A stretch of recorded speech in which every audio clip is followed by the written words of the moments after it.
Organic is a healthy choice for consumers that are looking to avoid herbicides and pesticides and chemicals in their food. Certified Organic Stamp is a third-party regulation, so both in Canada and the US, consumers could look for the USDA or the Canada Organic logo and know that those products are grown in a certified organic production system, and manufacturers are certified organic as well. I've been interested in organic for over 10 years, and I have a skill set that can help the association and help the industry grow.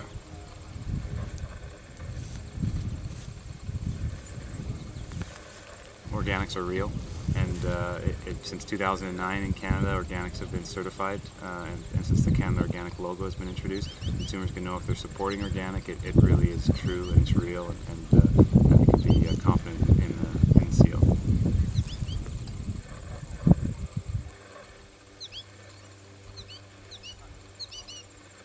The organic industry should be celebrated because there's a lot of people who are doing hard work, from producers to manufacturers to retailers, and the organic industry has been certified in Canada since 2009. So this is the third year that we're getting Canada Organic approved products in stores, and consumers should celebrate that as well as the rest of the industry. We want to give our money to American farmers, and in a recession, why are we continuing to hand it to Canadians?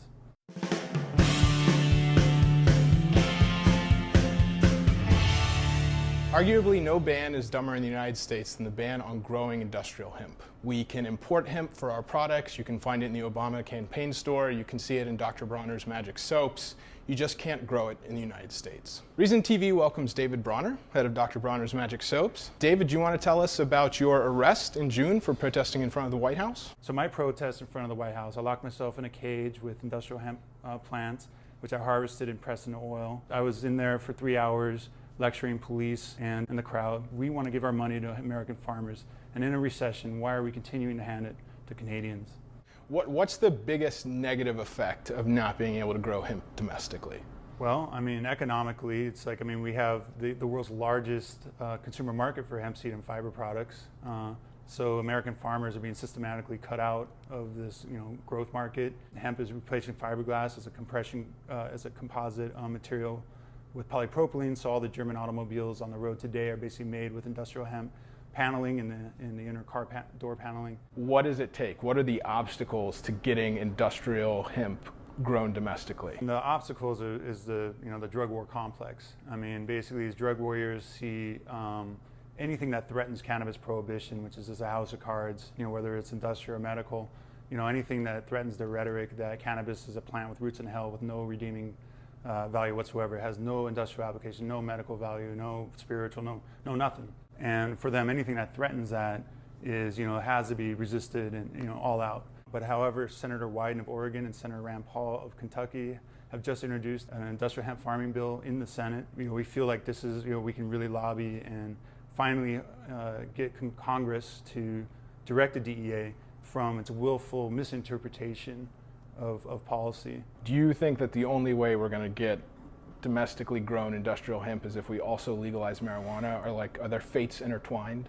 Ultimately, yes. I mean, it's unfortunate to an extent. I mean, we're going to still go full on pushing industrial hemp only, but clearly cannabis prohibition in general is absurd and is teetering. The culture is in a large shift. We've given $50,000 to the Colorado effort, $50,000 to the Washington effort. We definitely see as cannabis prohibition fails across the board. Like obviously, industrial hemp farming will finally be free. I mean, it's ridiculous that that's the way it has to be, but apparently that's the way it has to be. Thank you, David Bronner of Dr. Bronner's Magic Soaps. I'm Mike Riggs, and this is Reason TV.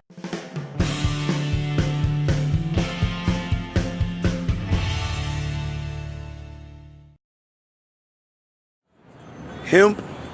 Is that what you said? What is hemp? Hemp? What is hemp? What is hemp?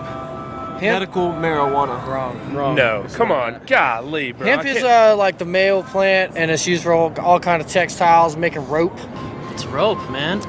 Rope, clothes, bedding. I don't know, it's in lotions, makes your skin super soft. I'm not really sure if hemp is two separate products, if it's like separate from cannabis or pot. It's part of the marijuana plant, isn't it? Hemp is a plant that grows from the earth. It's a tool. It's a material used for so many things. Like an unprecedented amount of production could be used from hemp. Medicine, clothing, material. A lot of people misunderstand it as cannabis, but hemp is its cousin or sister, I believe. You can make hundreds of materials with hemp that are a lot is, stronger than cotton and other materials that are already How about in this? use. Hemp's the answer to saving trees. That's a good reason. Yeah, hemp is the shit. It's been grown for 150 years up until the 30s. When it was lumped in with marijuana, that was where it all kind of went wrong, and it's been illegal since then. It's a serious crop. It will be on the stock exchange, right there next to corn and wheat. It's commodity trading. Well, as you can see, they're very, very similar in look.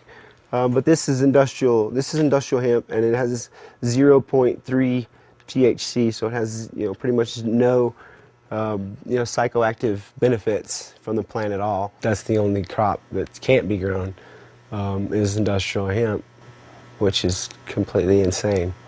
The seed is 33% oil itself. Hemp oil can be used for countless things, from asphalt additive, so the asphalt industries can green their markets. Food, just straight hemp oil for eating. I drink it every morning because it's so full of omega-3s and omega-9s and 6s.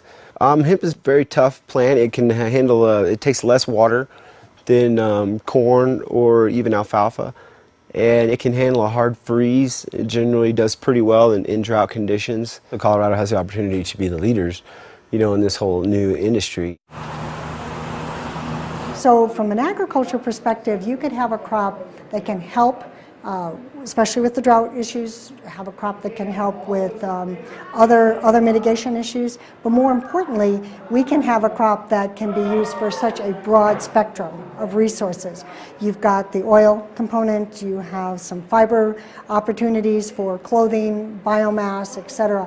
I'm very excited to be able to diversify Colorado's agriculture with a crop that people are very excited about, and we can lead the nation when it comes to production and oversight and setting some standards. We've learned a lot from our neighbors in Canada. Much like the microbrewery industry, there will be a little bit of a fad, but the good quality growers will outlast. It has just so many benefits that I guarantee you the modern farmer, once he starts to see the economic stimulation, that they will be on board.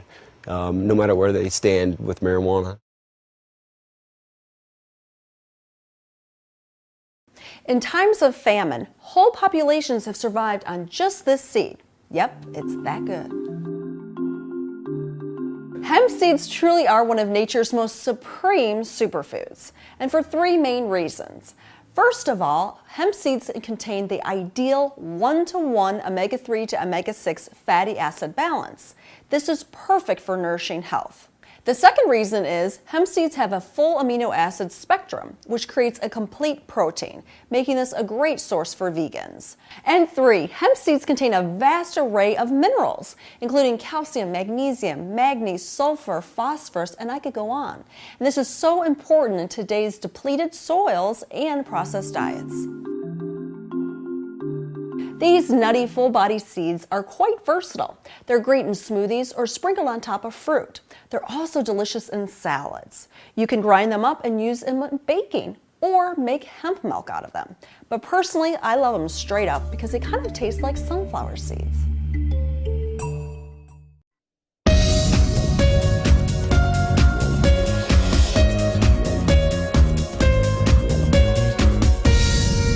Well, time now for our weekly look at more unusual places to invest your money in our alternative investment series. This week we're focusing on industrial hemp, but can the crop help you grow your profits? Let's find out.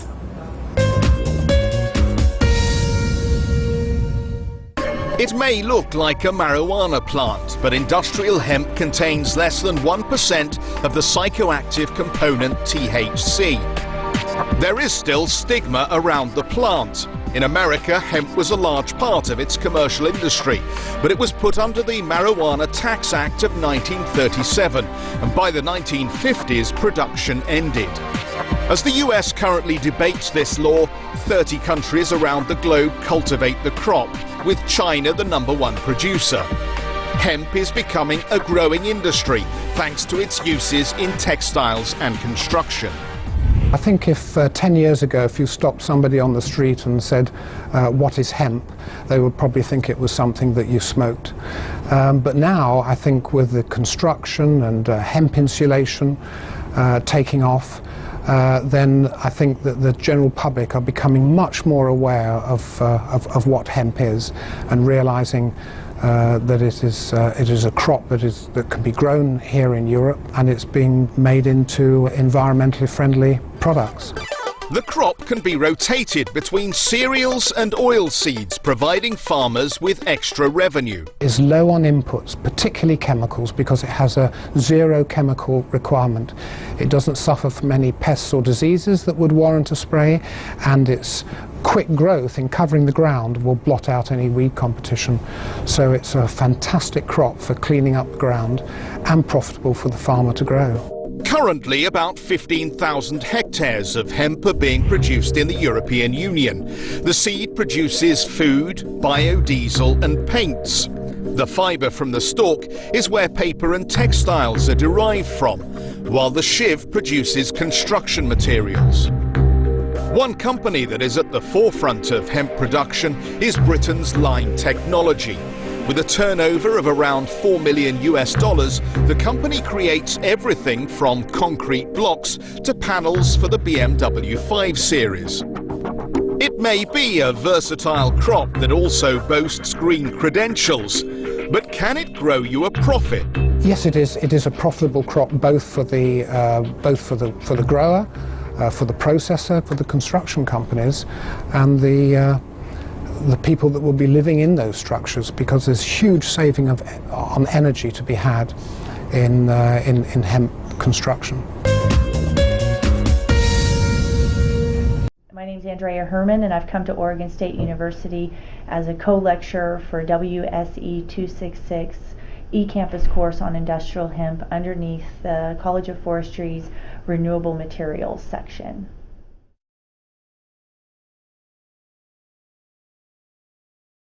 Over the last couple of days, I've learned that here in Oregon there are a lot of pressboard factories, and of course, since you have ample amounts of wood here, but we're also focusing on how we can change the dynamics of how we're using those wood products and looking at what other products we can incorporate in.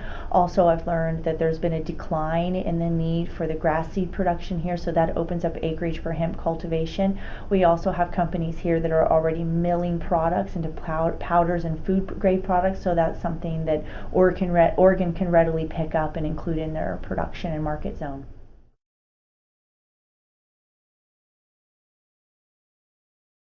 I think here in Oregon particularly, you want to call up Senator Wyden and Merkley's office and tell them thank you. Let them know that you're a constituent and that you care about this issue, and let them know if you do have any concerns about industrial hemp in your area.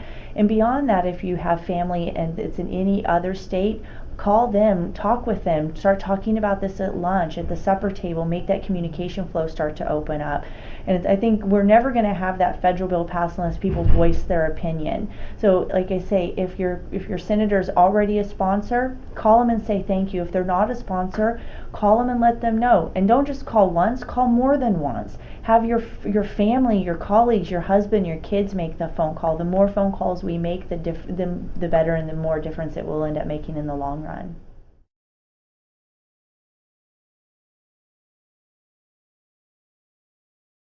Don't give up. Yeah, don't give up. And I think, for me, this is something that, was a dream for me. I felt passion and I had a lot of desire to see where hemp was going to go. It became a passion, it became my dream, it became a goal internally and externally. And fortunately enough, I stuck with it, and that's what's led me down this path. But so I hope that other people will be able to follow in my path. And through this course being offered at OSU, it's really going to open the opportunity for people to really follow their dream academia-wise, and then be producing professionals coming out of the universities that are ready to go into the hemp marketplace and provide background and institutional knowledge that otherwise we don't have right now in the sector. What we've got here, the first thing I should show you is this shirt. This is made of hemp with a blend with cotton. This is a 55% hemp, 45% cotton. It's That's made of hemp, 55% hemp? Correct. It lasts longer. It's 26% more water absorbent. It's more insulative, and it's much stronger than regular cotton would be. Wow. In the foreground here, I've got 3 pieces of paper. One of them, this is like a parchment style paper here. This is what your Declaration of Independence and Constitution were originally written on, a paper similar to quality as this. This is a filtration paper here, tea bags, things that you need to have stay strong when it's wet, because hemp fiber is strong. It doesn't lose that when it's in water. This in the middle is a, looks like a newsprint type of a paper. It's a pulp type of paper. And it's made of hemp, huh? Correct. Did they use this back in the early days? Like around Constitution time or something? Yeah, well, they didn't use this. This is a pulp paper. They use more like this, the fiber paper that's... And they wrote on it? Manuscript paper. Daily? Correct. Right. Now, over here we have some seed. This is used as bird seed right now. Yeah, I get the birds high, right? Yeah, it's called Happy Bird. Actually, birds sing better because when they use it, we don't know if there's very little THC in there. It seems to be because it moistens their throat, because it has a lot of oil. In fact, it's 30% oil. And right next to it here we have some hair gel. This is made from hemp oil, and it's also got some herbs in it, some of the herbal hemp in it. Now, moving forward a little further, we see some other products that are made from the seed. When the seed is crushed, it produces oils and a high protein powder here, which is called seed cake. This is more nutritional than any other thing that we know of, excepting for soya. And in terms of digestibility, it's more digestible than soya. So it actually, when you look at parts of the world like northern Africa and Bangladesh and these areas where there's a lot massive starvation, a lot of that is a result of international laws that are preventing them from growing hemp for use as a food supply, which it has been for thousands of years for these countries. No, really? Yes, exactly. The law is the Single Convention Treaty of 1961 by the United Nations, and you notice that the big periods of starvation began in the mid-60s, late 60s, and continue on to today. Within 10 years of banning hemp, starvation became part of the norm for these parts of the world. Wow. Now, these 2 pieces of oil, samples of oil, this is a raw oil. You see it's got a little brownish color similar to the seed itself. This, on the other hand, has been distilled, and so it's cleaner looking. You can make anything from machine oil to cooking oil out of these. Wow. These are all fibers from the plant. This is a rather raw fiber. This is called a tow line. Both of these are from Russian hemp. Russian hemp? Right. Now this string here and this rope, they're both from Hungarian hemp. This has been made into a bag here through a macrame process. They've wrapped it up. Here's a pot holder made out of it, your balls of twine, this tea bag back in here, and it swings us right back down to the plant from which all these products can be made. I think elected officials here in the Commonwealth of Virginia need to be consistent, need to be straight with their constituents, i.e. us, in terms of industrial hemp. In stores throughout Virginia, stores here in Charlottesville, all kinds of products are on the shelves that are made from industrial hemp. So it's legal to sell this stuff here in Virginia, but it's illegal to grow the raw materials to make the stuff. And so we have a choice. We either can go all police state on it and crack down and make it illegal to sell these products, or we can be consistent and just legalize it. And in the process of legalizing it, we'd create jobs here in our agricultural industry, which has been hurting, and we'd hopefully move beyond decades now of demonizing a product, a raw material that has no negative attributes to it. You can take industrial hemp, roll it up, smoke 20 joints of it, and get less of a buzz than if you drank one beer. We've got to stop demonizing industrial hemp. We've got to come to terms with the fact that it has no downside, there's no negative attributes to industrial hemp, and there's a lot of good things that you can do with it, a lot of products you can make with it, and a lot of jobs we can create here in Virginia by growing it.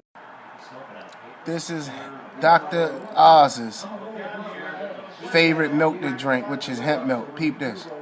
Now, there's 3 glasses here for a reason. This is my favorite. My favorite alternative to milk. For your supply, go ahead and taste one of these. See what you think. Anyone? They're all safe. You are a doctor. Yeah, I'm a doctor. In real life. Okay. Any guess at all?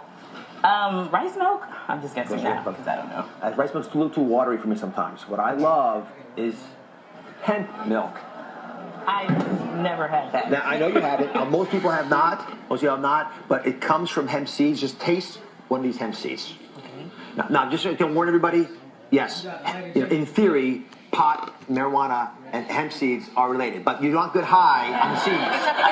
It's actually a cousin. It's a cousin. Okay. It's a cousin. It's a very distant related. People get frightened by this because they think it's the same thing as the marijuana. It's not. Getting high? Yeah, it's not. Yeah. Okay. You'll get a good kind of high from this. It's an energetic one. Right. So talk to us a little bit about how this can help with something that's very different with memory.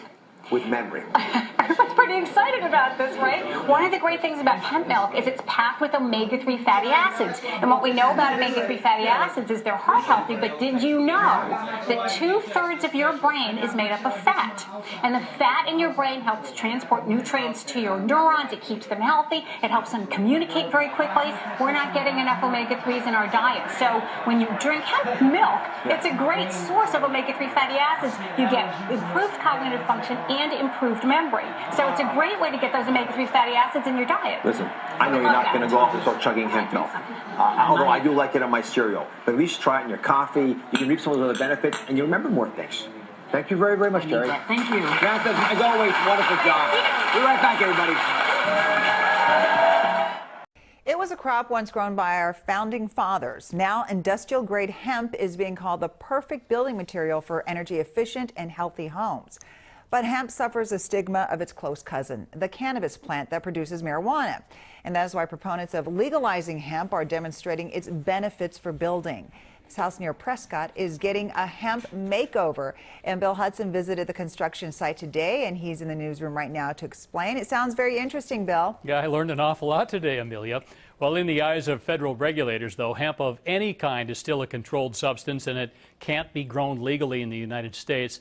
However, the fibers of the plants can still be imported, and a company in Prescott is doing just that. You don't want to tamp too much because we're going to lose our insulation property. Into the cavity of these open studs, builders are creating a breathable wall. But it's not conventional insulation they're using. What they're pouring in is hemp. Not only does this have a great R value, this also has what's called thermal mass, which will then capture heat and bring heat into the cooler areas when it's cooler in your house, and it also transfers the heat through the house. Ken's company promotes industrial-grade hemp as the perfect building material. It's non-toxic, mold and mildew resistant, and non-flammable. And when hemp fibers called hurd are mixed with lime and a bit of water, it sets up like concrete, only 7 times lighter. You want to knock on that for me? That's what you're going to have after about 60 days. This 3,400 square foot hemp home was designed by Anthony Brenner in Asheville, North Carolina. It's heated and cooled for about $45 a month. It's easily 75% less to operate that home to a conventional home. But until laws on hemp production change, all these raw materials have to be imported. And that keeps the cost up and Ken Anderson's industry from getting off the ground. Right now, because of the cost prohibitiveness, we have to sell to a higher end market where this material should be available to everyone. Now, there is a bill in Congress that would legalize the growing and the processing of industrial hemp, essentially take it off the list of controlled substances. States like North Dakota have already done that, but they can't get past the federal law. Amelia? And Bill, beyond the energy and the insulation benefits, why are contractors pushing for greater access to hemp? Well, I can tell you the biggest reason is for health concerns. Conventional building products can give off toxins like formaldehyde, of course, which get trapped in today's airtight construction. So contractors say families are requesting hemp materials for health benefits alone. So we'll see if this federal bill can get passed. We might see a lot more of them. Yeah, mold and mildew resistance sounds Not interesting? pretty good, yeah. All right, Bill, thank you. Building and the production of building materials are significant contributors to greenhouse gases.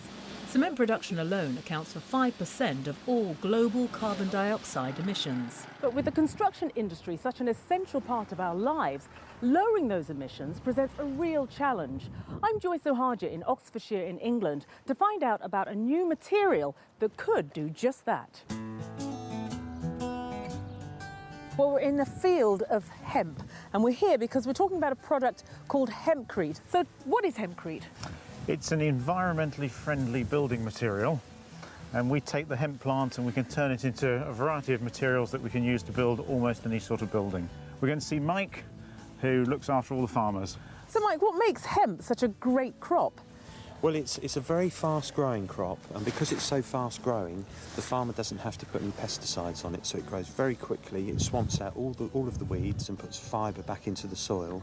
By the time this crop has grown and been processed by Ian for hempcrete, that's probably locked up somewhere in the region of 1.4 tonnes of carbon per tonne of hemp.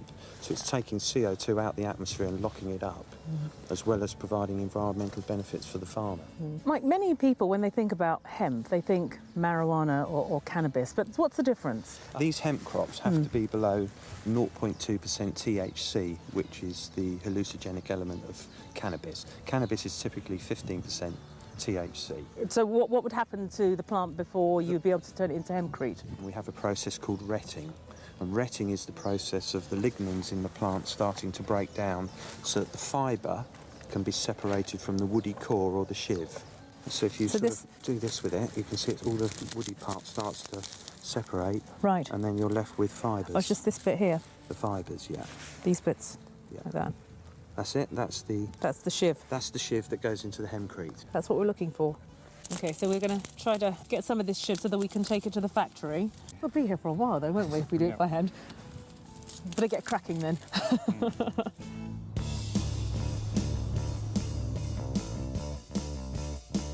We take the shiv and we'll mix it in our big mixer over there with a lime-based binder, and we'll add water and we'll turn it into hempcrete.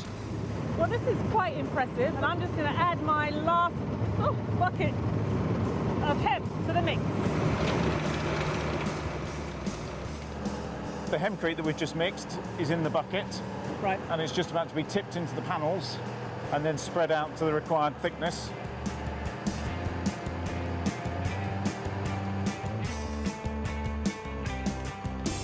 So as a building material, what's the difference between hempcrete and concrete? In a concrete building, the concrete itself is the structure.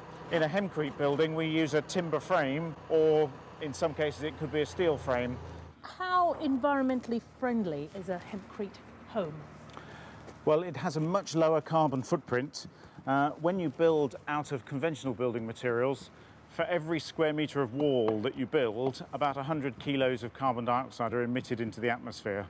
Whereas because this is carbon negative, we're actually locking up carbon dioxide. So for every square metre of wall of a hempcrete building, you're locking up about 30 kilos of carbon dioxide, which is quite significant, 20 to 30, maybe even 40% reduction in the carbon footprint of buildings. And how does hempcrete compare to traditional materials that we would use for building? It's far more thermally efficient than most building materials that we use. It's actually the cellular structure of the hemp. It traps lots of air in there, and when it's mixed up and stuck together with the lime, it gives you a material that has both insulation and thermal inertia. Temperatures fluctuate up and down, and sometimes the heat's going one way, sometimes it's going the other way, and you want a material that can iron out those peaks and troughs. And that's called inertia, the ability to smooth out the fluctuations in temperature. Here we have a hempcrete panel that's gone hard, and the next stage is we're going to fill this remaining space with the hemp fibre. You remember the fibre that came from the plant in the field, and then this is ready to have its protective membrane over the surface of it. Okay. Then. So you've made a whole panel from start to finish. You could keep that blowtorch on there for a few hours and it would just burn in a few millimetres. That's far more fire resistant than most building materials. Not making much of an impact. It forms a very, very robust material. Okay, my wrist is starting to hurt now. These are all Sunderland finished. Avenue. So is that someone's house? That's right. Craig Strachan, nice to meet you. I'll show you around today and show you how the panels go together. Individually, the panels will be lifted upright and dropped into place. It gets the building structure up at least fairly quickly. You can begin working on the inside and the outside at the same time, so it is a much faster build. Right, just guiding it in there.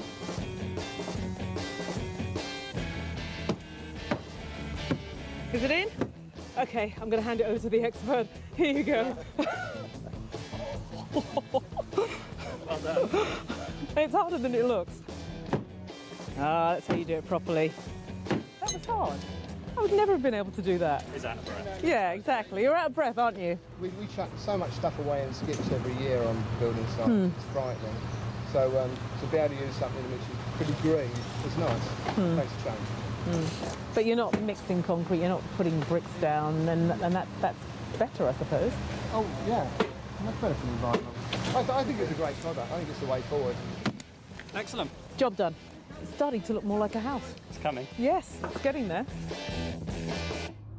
With recent improvements to the manufacturing techniques, the cost of building a hempcrete house is now similar to building with traditional materials. Roch Garrard is one of those who's built his home with hempcrete. Hello. Hello. Hello, Roch.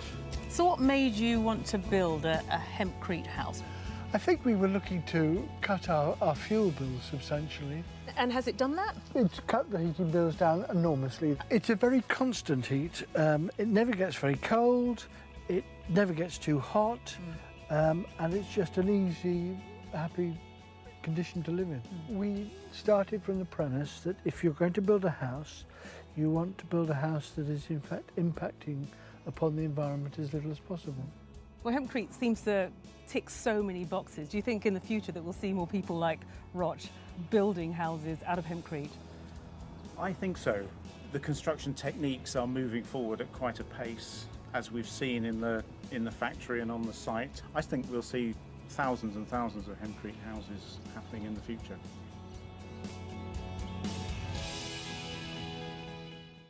Hi, it's Hemp History Week. We're here at George Washington's home, Mount Vernon. This is the 8,000 acres as it was in the 1790s. So today we own what's inside this yellow area here, and there's the mansion complex. I don't know the precise location of where George Washington's growing hemp, but on the edges of large fields on his farms are going to be areas where he can cultivate hemp. And so the records indicate that he did grow it on each of the farms, including the Mansion House farm. Could be an acre here, an acre there, very small. But with that, it's enough just to sustain what he's doing. So this is hemp fiber. Washington is growing that here at Mount Vernon. We've got the head of the hemp. This is what you are really going to be working with to spin into shoelaces, any of your finer cloth that you want to make. A lot of Washington's hemp is going right into the sailing industry. He has a major fishing enterprise here at Mount Vernon. Over here on my fence rail you can see some fishnet that we made here at Mount Vernon in April with our visitors, taking the hemp that had would have been spun here at Mount Vernon into hemp twine and then woven into fishnets.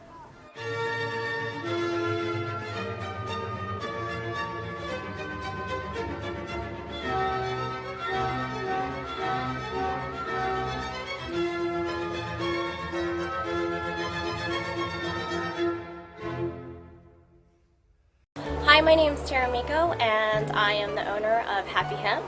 I am an organic, raw, vegan, soy-free, gluten-free hemp seed company. For all intents and purposes for today, we're talking about hemp seed, which is the food form. The body is this amazing factory that with its cogs and whistles and toots and horns all oiled, it can do what it's supposed to do. So essentially, like, the hemp seed is the oil to your factory. It is a superfood. It's pretty much the perfect 3-to-1 balance. So you've got omega-3, 6, and 9.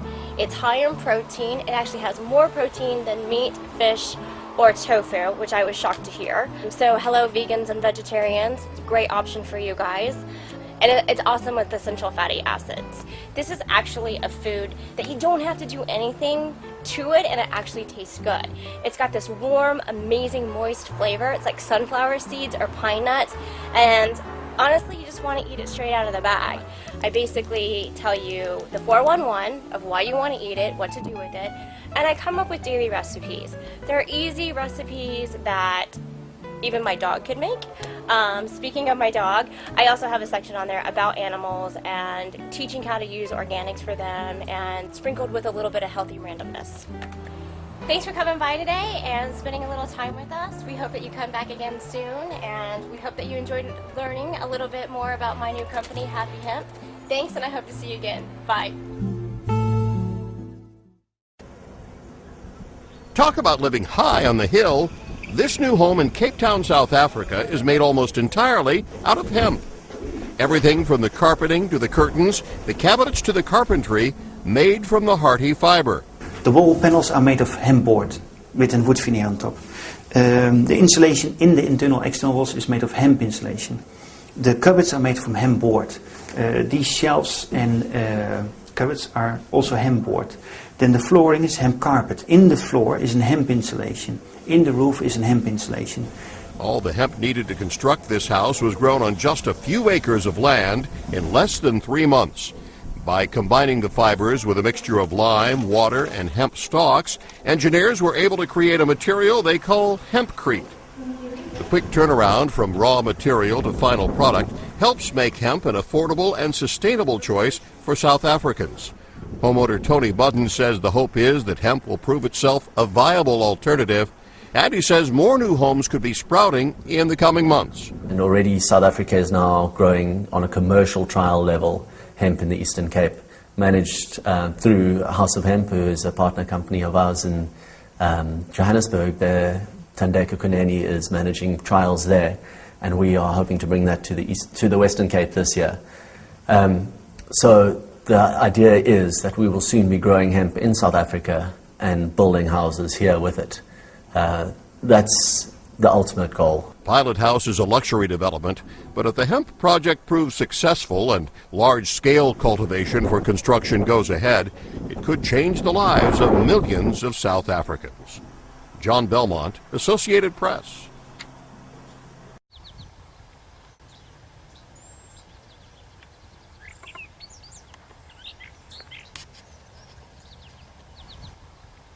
First got exposed to hemp when I was 14 years old, and I inherited my first hemp bracelet, and I thought it was the coolest thing. I first discovered hemp foods when I met Martin and Alex back in about 1996, and started studying the nutritional properties of hemp seed.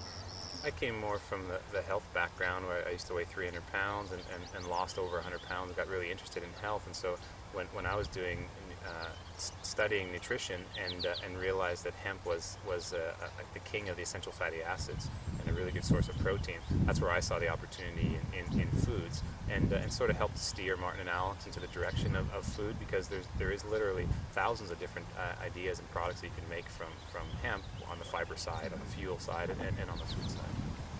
Hemp oil was the first product that I got a chance to try, and I quickly fell in love with the essential fatty acids in hemp oil and the wonderful flavor of it, and I thought the whole world has to experience this.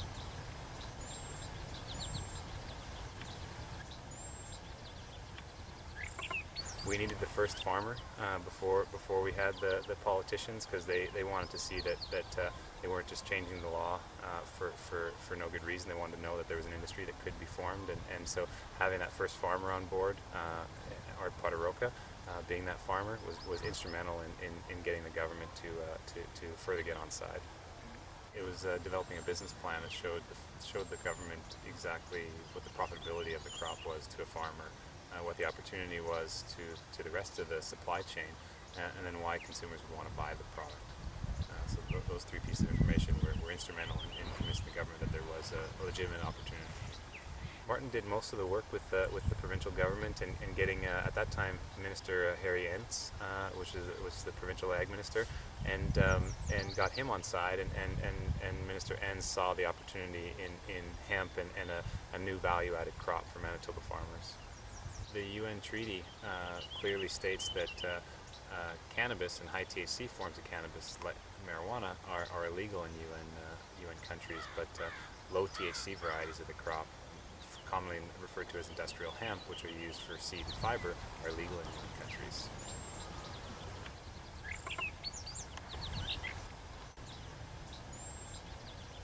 There was an announcement made by Health Canada that they could change the Controlled Substances Act, and they modified that act to include regulations that legalized hemp and made it possible for 1998 for the first commercialized industrial crop of hemp to be grown. I was in Winnipeg, and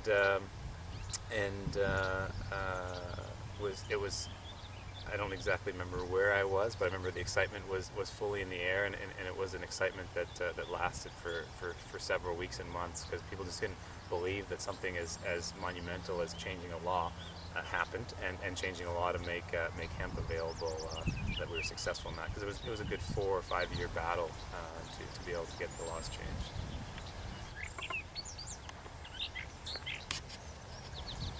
People don't know how good something is, they're never going to try it, and that happens on the farm side, and that happens right at the store shelf when consumers are trying to experiencing the product. So if we have to educate people, starting from the producer on how to grow the crop, and the trade on why they want to sell the product, and then consumers on why they want to buy hemp foods and incorporate them into their lifestyle. I think that forming groups in your local community is a good way to start that education process, and as we've said, it all starts with education. So gathering farmers and their network groups together to really make sure that they are all on the same page of what the crop has to offer and why they should legalize the crop. From there, they can make their voice a lot louder, and we're seeing that in some states. North Dakota is a prime state to legalize hemp, as being one of the first to have it in the ground.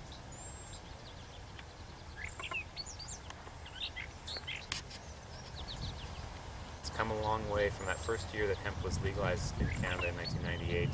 It was still very, very much a niche, and now, fast forward 14 years later, and hemp is available on almost every grocery store shelf, and drugstore, and even to natural food stores, and so when a farmer can see their product right from farm gate into that store, I think it's very rewarding for them as well. I think that U.S. farmers can get together as small groups in their communities and make it known to their government officials that they want to grow the crop, and educate themselves so they can really talk about the benefits of growing the crop.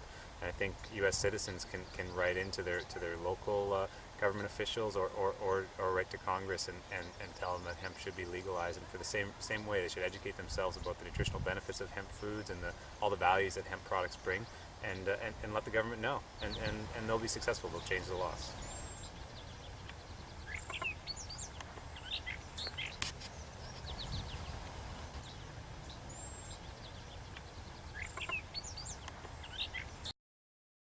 Hi, my name's Clara Maraziki and I'm standing outside the Nimbin Hemp Embassy in Nimbin, and what we're going to do is have a workshop here this afternoon in hemp masonry construction because the Nimbin Hemp Embassy have given me an opportunity to build a wall in their front window. So I'm a licensed industrial hemp researcher. I've been licensed since 1999 is when I first grew hemp. I grew hemp down in the Hunter Valley up until 2003 and began working with New South Wales Uni in 2001 on masonry materials, on building materials, because that's why I got involved in hemp, from the start. Over that period of time, we've developed the material for blocks, for sprayed walls, for panels, and for infill, so we have a whole range of products that could go ahead if we were allowed to grow hemp in New South Wales. It's commercial in Queensland, it's commercial in Victoria, it's commercial in Tasmania, South Australia and Western Australia, and not in New South Wales.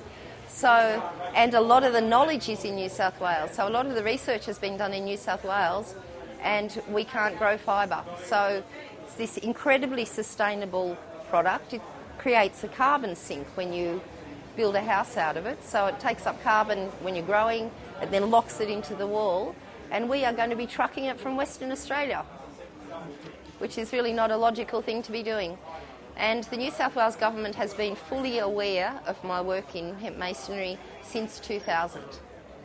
So I've had questions put to Parliament. It gets taken up every year with the Department of Health, with the Department of Agriculture. Last year, Lee Rhiannon approached the Minister for Primary Industries to again alert them to the fact that we had an industry waiting to go in New South Wales that could be offering employment to people, that could be putting in healthy housing for people, that could be using a renewable resource, that could be doing a zillion things, and we're not doing it.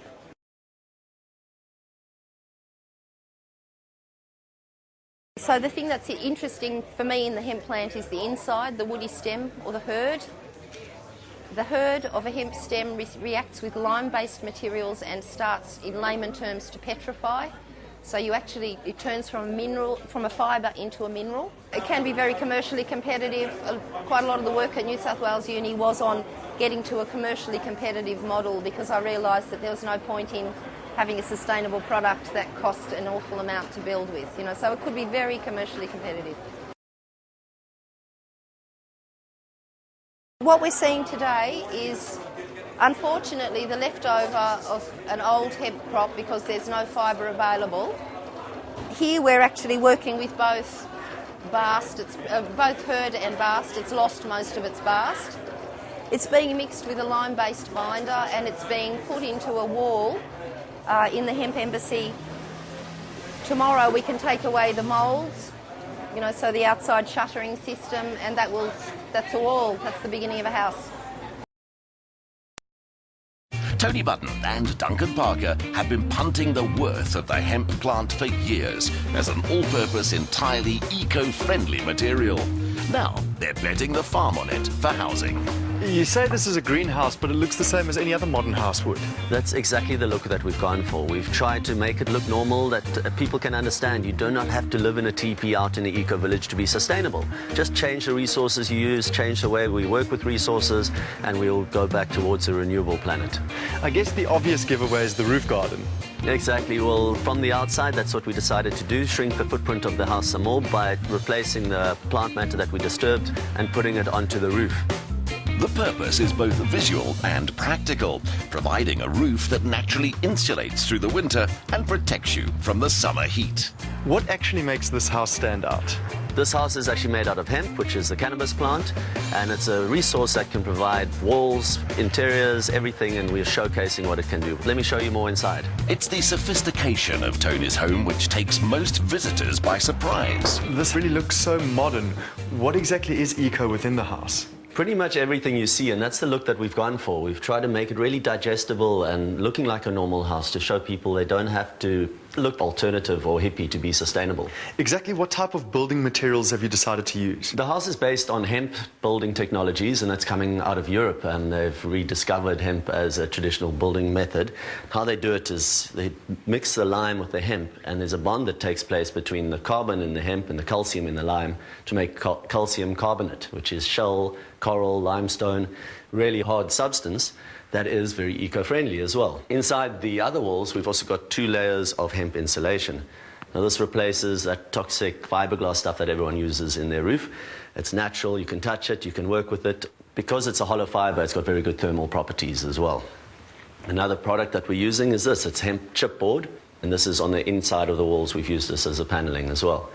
So literally 50% of the walls is grown in 4 to 5 months on a sustainable, renewable level, and that's very different from our current building practices. So that's the structural stuff. What about the rest of the house? We've got hemp carpets, hemp curtains, hemp lampshades. Over and above that, we've also gone for LED lighting. We've got cork on the floors, which is also a renewable resource.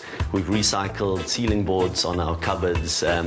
We're just trying to show as many different ways that people can shrink their footprint. If we carry on building houses out of brick and cement, it's not going to be a sustainable future for us. So we have to look at ways of working with nature on a renewable level that we can provide houses that are sustainable, renewable, and also energy efficient. For people, animals, and the environment, hemp is increasingly seen as a healthy, recyclable alternative to petrochemical-based products. The effect of living in an eco house is also very different to living in a cold, dead brick and concrete house. You can feel there is something that is surrounding you that actually does react to your body. If you put your hand on this wall, you'll feel it starts heating up in like in about 10 seconds. So it reacts, instead of just carrying on taking energy from your hand, this will actually react, and it breathes. It's going to absorb moisture, release moisture, so you get a very regulating effect inside. So that obviously helps in warming up and cooling down your house. Exactly. You don't have those extremes anymore. You stay within a much smaller range of temperatures. And that is something that I've really experienced. And everyone who comes to visit me says that as well. They can just feel comfortable in the house. They can just feel that there is a good feeling. And I think the house creates a gentle environment. If Tony Button believes that growing hemp, manufacturing and building with it can also create jobs and housing, he's making a great case. The main goal of the campaign is to try to bring back hemp farming in the United States again.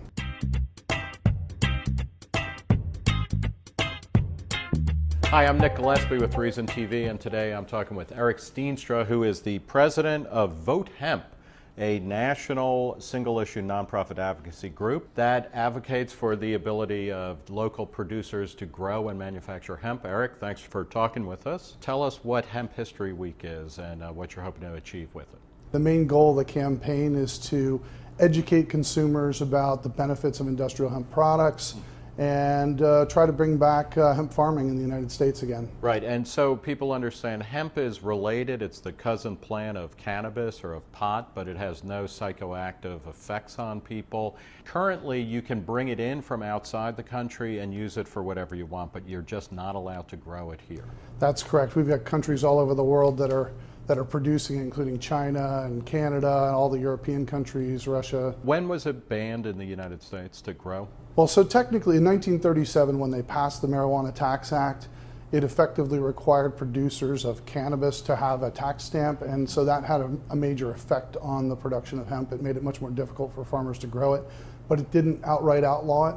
But in 1970, when they passed the Controlled Substances Act, that made it then all forms of cannabis without regard to whether it was industrial variety or a drug type cannabis became illegal to grow. And I mean, in a lot of ways, the ban on hemp, on industrial hemp, is the most obvious case of drug war hysteria, right? Where it's a plant that is related to something, but you can't get high off it. It has a lot of uses, but we're not allowed to grow it. Talk a little bit about the forgotten history of hemp. You know, Mount Vernon's not very far from here. We actually did a tour in the first year of Hemp History Week and interviewed the folks down there, and they showed us where George Washington grew it on the farm, how he used it for different products, including clothing and fiber and netting for catching fish and all sorts of things. And he wrote about it in his papers about how important it was as a crop, and they actually had laws back in the you know, in colonial times, requiring people to grow hemp, and they could pay their taxes with it even. So it was a very important crop historically, and it was grown in the United States up until the 1930s. What would change if we were allowed to grow our own hemp? Well, you know, right now we've got dozens of other countries that are allowing their farmers to grow it, and it's forcing American manufacturers to import the crop. We think that's pretty ridiculous. The market's grown to over $400 million a year here in the U.S. despite the ban. And so all those companies are, you know, American farmers are denied the right to be able to participate in the market.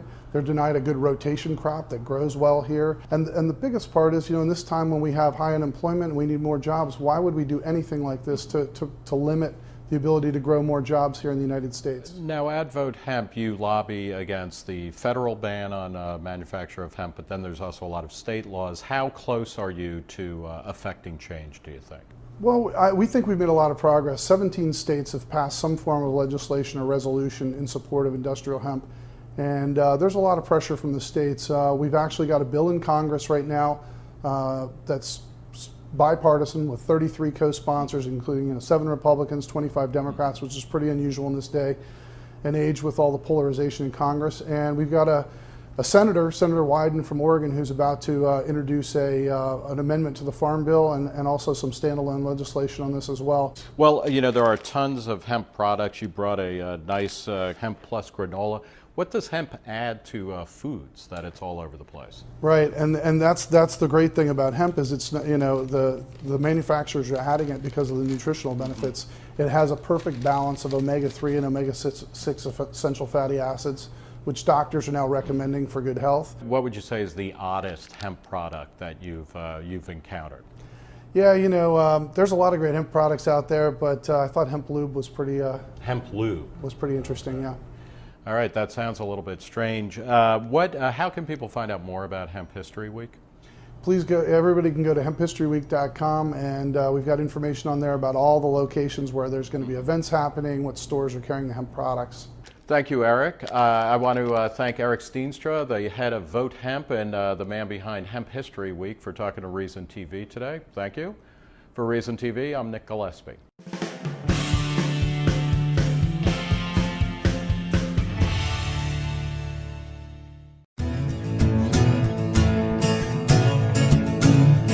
I'm at Manitoba Harvest, which produces hemp.